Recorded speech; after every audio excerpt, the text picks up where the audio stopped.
What's up, guys? Welcome here to Eagles Central. And today I decided why not launch an Eagles channel because I like talking about them. I like the Eagles a lot. I talk about other teams on YouTube, and I'm sure people are not going to be happy, especially here Eagles fans are not going to be happy about the teams that I cover.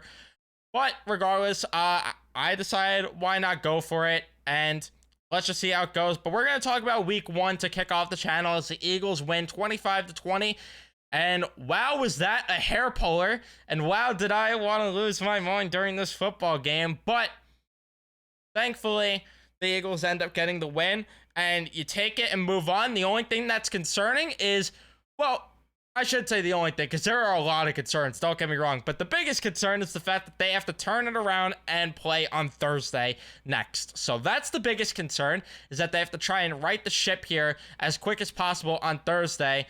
But man, wow, was there some ugly things, whether it's Jalen Hurts missing some open opportunities there to throw it to Dallas Goedert, missing reads all around, the piss poor play calling from the offensive coordinator and Brian Johnson, and then you had some piss poor calls for the defense. I mean, there was just a lot of ugly with this game for the Eagles, but we'll talk about it. Hope they right the ship. Before we do, leave a like on the video if you do enjoy. Subscribe if you guys are new, especially if you're Eagle fans. I'm going to try to bring you guys the best content possible here on the channel and turn on your notifications so you know when I upload or go live on the channel. But it's annoying because this game started off so good for the Eagles, and it felt like the Eagles were going to just pick up right where they left off. The first drive even looked very good and promising.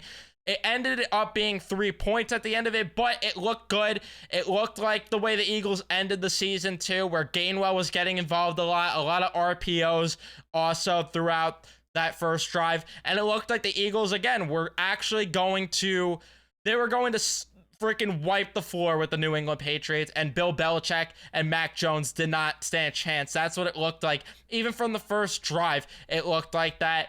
But man, did things change and quickly. But the first quarter, again, very good. The Eagles end up picking up 3 points on their first drive. And then on the Patriots' first drive, you have Darius Slay ending up getting a pick six, taking that to the house. So all of a sudden, it's a 10-0 game, and the Eagles are looking great. Jordan Davis forces a fumble. Cunningham recovers that.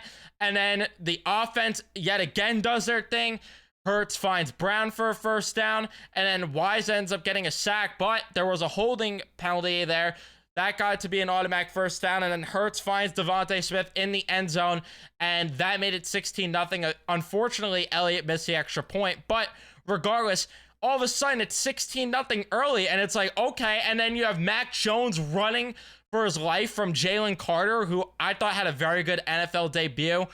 That's at least my opinion. I thought Jalen Carter looked very good and comfortable considering it was his debut, and I think there's only the better to come for Jalen Carter. But you have him running for his life, and the only questionable things that you had in that first quarter from the Eagles is they were a little reliant on the running game at points, and then you also had questions with some of the play calls, and then you had some questions which we've had going into the year about the special teams because of the fact that the special teams were not great. Just way too many times where the Patriots had good kick returns. But regardless, again, the first quarter was good. It unfortunately ended on a sour note as they went 3 and out. But again, still look good. Still look good. Then on the Patriots' first drive of the second quarter, they end up forcing a 3 and out. But this is where things looked ugly because the Eagles went 3 and out to end the first quarter. That's how they started the second quarter. Thankfully, then a 3 and out, though. The defense for the Eagles forces a 3 and out. Juju bails them out kind of by dropping a low pass, which he had and he was wide open for. And then the offense goes 3 and out again because, again, too much running. And I don't understand why the offense is being called so conservatively here because you have Brian Johnson calling running plays on 3rd and 10. Like, what are you doing here? And that wasn't even the worst. That wasn't even the worst call of the game from Brian Johnson, which we'll talk about later on. But then, unfortunately, the 6th drive there for the New England Patriots ended up being the one where they ended up gaining momentum as unfortunately, they were just starting to torch the Eagles defense a bit, and then Henry ends up beating Blankenship in the end zone, and that makes it a game. That makes it a game as that gets a touchdown there for New England. And then another 3 and out there on the 6th drive for the Eagles. And it felt like it was promising because Hurts found A.J. Brown for a nice little pass. You thought you got the first down there, and then there ended up being a flag. So then it turns into a 3 and out. DeAndre Swift drops a ball too. And at that point, the Eagles had 9 yards in their last 8 plays. Just completely unacceptable. And DeAndre Swift, though, even though he dropped the ball, I thought he got very underutilized in this game. I didn't think they used him enough. That's just my opinion. But again, I just have a lot of questions with Brian Johnson and the way that he orchestrated the offense entirely with this game. And then for the defense next, again, just things got ugly yet again as the special teams was awful. They took a flag there early, and then Henry was having a field day out there. Nakobe Dean was getting torched at times too on some of those short passes, and then you had another flag. Jones was then starting to run all over, and then Jones ends up finding Bourne for a touchdown. Bradbury gets cooked in the end zone there, and the defensive line was just not getting to Jones at all. So you just had some poor defensive line play, and it's just sad because what is the Eagles' strength, or at least going into the year, what do we hype up with the Eagles every single time is their work in the trenches, and it looked like the trenches were just not involved enough, and they looked like they just didn't play good enough at all in this game. And at least in the first half, because my takeaways for the first half were just terrible play in the trenches on both sides of the ball, like I just mentioned. Terrible play calling on offense. I thought Brian Johnson was just horrendous and way too much running the football, just way too much. And Dallas Goedert took way too long to even get a target, which we'll talk more about later on. And even then, A.J. Brown was just not involved in the game nearly to my likings. You didn't have Devontae Smith even involved enough. Like, there was just not enough. The receivers were just not getting involved, and it's like, okay, how are they going to adjust going into the second half? And it didn't even materialize either way in the second half, which again, we'll talk more about. And too much running the ball in the Kobe Dean and part of the secondary too. The linebacker play was just mediocre, and then, like I said, the secondary was not looking good enough. But yeah, and then being 2 for 7 on 3rd down too in that half, just completely unacceptable. But thankfully, they ended up coming out nice defensively there in the second half as the defense gets a huge 3 and out, and then the offense thankfully ends up getting things going. Oh wait, nope, because they ended up ruining it by the end of it. Hurts ends up getting Brown for a first down, so that looked good. Smith then got a big catch, made it 3rd and 3. Gainwell then runs that for a first. Quez ends up getting a first on a short pass there. Mailata then takes a bad holding penalty, and then Peppers ends up coming in and saves a huge pass from Hurts to Smith, and then all of a sudden it's it's 3 and 20 there. They almost take a delay. A game penalty, too. Just no awareness of the clock, too. Like, there were way too many times where the Eagles, this game, were down to the last second, down to the wire on the play clock there. And they almost took a lot of delay game penalties. They had to burn timeouts multiple times. They had to burn 2 timeouts because they almost took delay game penalties. If I'm not mistaken, I think they did a second time. But they ran the ball on 3rd and 20. That was the bad play that I was talking about. Running the ball on 3rd and 20. Sure, Elliott gets the field goal and makes it 19-14, and you could argue if you don't run the ball there and get the few extra yards that Elliott missed the field goal, I guess. But come on, show me some aggression. Last year, part of what made this offense so special is how aggressive it was called. And this is where I miss Steichen, because the offense was so aggressive last year, and it was just nice watching them go for it on 4th down at times. They ended up doing it later on in the game, and it almost cost them, but they were executing on those aggressive plays too last year. So it's like, I just don't know what happened going into this. I don't know if it's because Hurts missed a couple plays. I don't know if it's because he didn't play in the preseason. I don't know what happened, but just between not even trying to be aggressive and then being aggressive and not executing, failing. It was just sad to watch. And then the defense there ends up bailing them out there on the Patriots' ninth drive. They end up, thankfully, well, I should say they bailed them out because the defense didn't look great on this drive, but thankfully they ended up getting a huge stop there at the end for a loss of yards. So that ended up saving things from getting worse, because it looked like the Patriots had momentum and it looked like Jones was ready to march down the field again, which, oh boy, did he at one point in this game.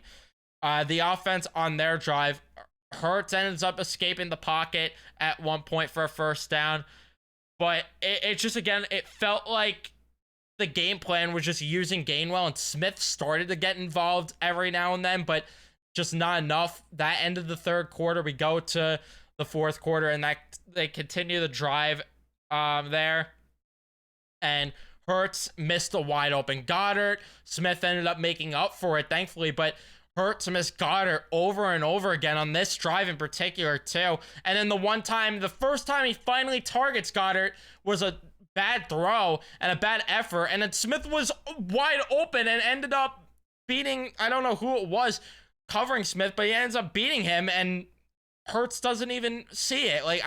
Hurts had a couple bad reads because the offensive line, they were not great in the first half, don't get me wrong, but they started to pick it up, and it felt like Hurts was just missing some reads. And I don't know, again, if it's because he didn't play in the preseason. Don't get me wrong, I'm a big Jalen Hurts fan, and I'm not writing him off by any means. I believe in him to turn it around and fix it, but I just don't know what happened in this game that he was just missing some very obvious reads that he made last year time and time again, and it ended up resulting in the Eagles having to kick a field goal. Kick ended up being good, so that made it 22-14. And then the defense looked ugly yet again. Granted, Sweat almost had a pick there, and then Henry made a huge one-handed catch on 4th and 8, and things just looked ugly. But then Fletcher Cox comes in and makes huge plays on 3rd and 4th down to really save the game here. If Fletcher Cox does not make those 2 plays, we're talking about a loss here very easily, because did Fletch come in and save the day? People say he's washed though, right? But the offense there ended up looking decent on that 9th drive of the game. Brown caught a deep pass, but it ended up being challenged and overturned there, which I thought was a little ridiculous because I thought Belichick threw the challenge flag a little late, but it's whatever. Brown then ends up getting a first down afterwards. Not as big of a gain of yards as it would have been, but ends up being it. Hurts then gets sacked on a corner blitz from Gonzalez. That Gonzalez kid, though, I gotta be honest, I'm a little jealous of that guy, but I don't get me wrong, I like the Eagles secondary, but Gonzalez, man, is he gonna be the real deal? That was a kid that I really liked going into the draft this past year. But again, yeah, that's what I was talking about, the timeout that had to be called because they almost took another delay of game. Brown had to pick up a few yards, and then Elliott kicked another field goal to make it 25-14. And then the defense just, Stevenson carries one way past midfield for a huge gain of yards. Douglas receives one up the middle, and then another touchdown there for New England makes it 25-20. Slay looked lost in the end zone there, and it was just bad. And then the offense gets the ball, and Peppers forces a fumble as Hurts, for whatever reason, decides to dive instead of slide. And then he did it again on the next offensive drive. Didn't fumble it, thankfully, but it's like, why are you diving there again after you just fumbled the ball trying to dive there instead of sliding after the run? But regardless, the defense then ended up getting bailed out there as they ended up having a couple of drop passes, New England. But that 11th drive, by the way, for New England, just, wow, was that embarrassing to watch the Patriots march. I felt like I was watching Tom Brady's Patriots march down the field with how quick they did it. I think it was like a 2-minute, 30-second drive or something along those lines, they said. But Eagles go for it on 4th and 2nd. Couldn't convert because Gonzalez made a good play, but just, again, inexcusable to not convert there on 4th and 2nd. But thankfully, on the 13th drive there for New England and the last drive of the game, the defense ended up letting the Pats walk all over them and step out at every chance. But at the end, thankfully, they end up getting the stops they need. Carter gets a huge sack, his first NFL sack, and it's a big sack as well. And then there was a huge catch there for New England, and that could have changed the game, but being out of bounds, and the Eagles end up coming away ever so slightly with the victory, 25-20. So they start the year 1-0, not in a pretty way, but wow. Did I want to pull my hair out, because I just wish the offense wasn't that passive, because 79 passing yards to A.J. Brown is just... he needed to be more involved. Dallas Goedert had no yards in the game at all. Swift didn't have a yard. Scott only had 7. Granted, I didn't expect much from Boston Scott going into the game, but still. And then Quez Watkins, 17. Gainwell ends up getting 20. Smith with 47. I just wish that the passing game was a little bit... I wish there was more of a passing game. That's all. And then the defense was okay. They looked good at times, but I would have liked to see a bit better. Would have liked to have seen a bit better. That's just me. But they have to turn around quickly, because Thursday there's another game against the Vikings. So hopefully they can turn around. But again, you take the start, but need to see a lot better. I'm not writing off the season. I'm not saying that they're going to be bad the rest of the season, but just an ugly performance from the Eagles in this game. But again, if they're getting the win, you take the win, because we know that this is how they play at their worst. Because that's not going to happen again, right? Right? Better not. That's going to be it for me, though. Thank you guys so much for watching. Leave a like if you did enjoy. Subscribe if you guys are new. Turn on your notifications so you know when I upload or go live on the channel next. And I will see you guys in the next one.